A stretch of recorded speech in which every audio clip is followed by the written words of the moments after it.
今天应该是我脱离孩子爸爸的第7天啊，我又开始做饭了。我一边做饭一边跟大家聊啊，没办法啊，俩孩子在家里面必须得做饭。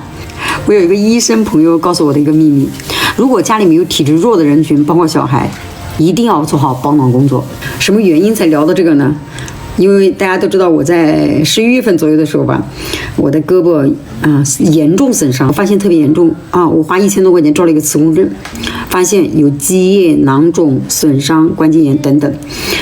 哎，我一看这个报告麻烦了啊！当时有个大概我去住院，但是后来我家孩子爸爸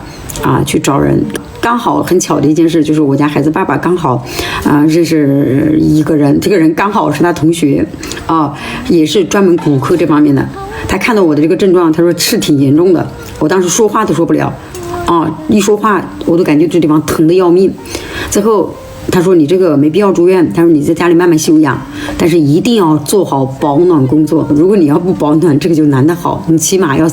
3-4个月、4-5个月左右。他说我就告诉你一个秘密吧，他说现在很多人都很容易感染的吧，那么这种人他就容易感染的原因就是因为没有做好保暖工作。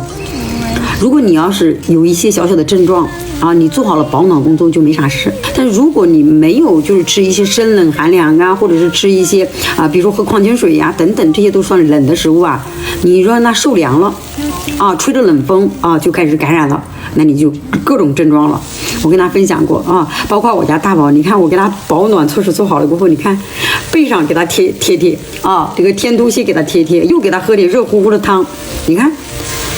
就很快就好得很快。如果你及时采取保暖措施的，你就不容易被感染要不然你就是没有任何症状。我今天正月也跟他分享过，我爸爸跟我叔叔2个人同时去修水管，2个人修水管，水管爆裂了，爆裂过后2个人从头到脚全部湿透。我妈妈看到我爸爸症状就觉得我爸爸第2天肯定会发烧，但是他立马采取了一个措施，就是给他泡脚，过后还加生姜红糖水，里面还放了那个小葱吧。第2天我爸啥事都没有，但是第2天我家叔叔高烧到40.5度。你想想是不是一个采取了保暖措施，另外一个没有采取保暖措施，所以2个截然不同结果所以一个是无症状，一个是有症状，而且更严重。也幸亏我家孩子爸爸帮我找到了他的同学，否则我真的认为这个胳膊跟暖有什么关系，也有可能我到现在还不一定能好。我每次就贴那个贴让它暖起来就好很多，现在就完全好了。今天也没烧啥就是烧了一个红烧鸭子做了一个汤好长时间没做饭了，有点生疏了。在做饭当中有个原则，就是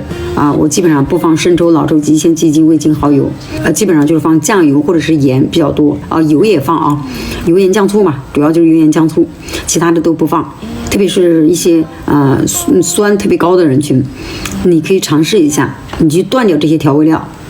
就吃油盐酱醋，你看会不会有什么变化？健康的饮食其实没有那么复杂，你看我们今天做的好简单，你看2个孩子吃的开心的很。什么啦？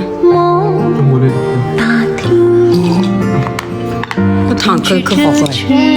好喝，有味道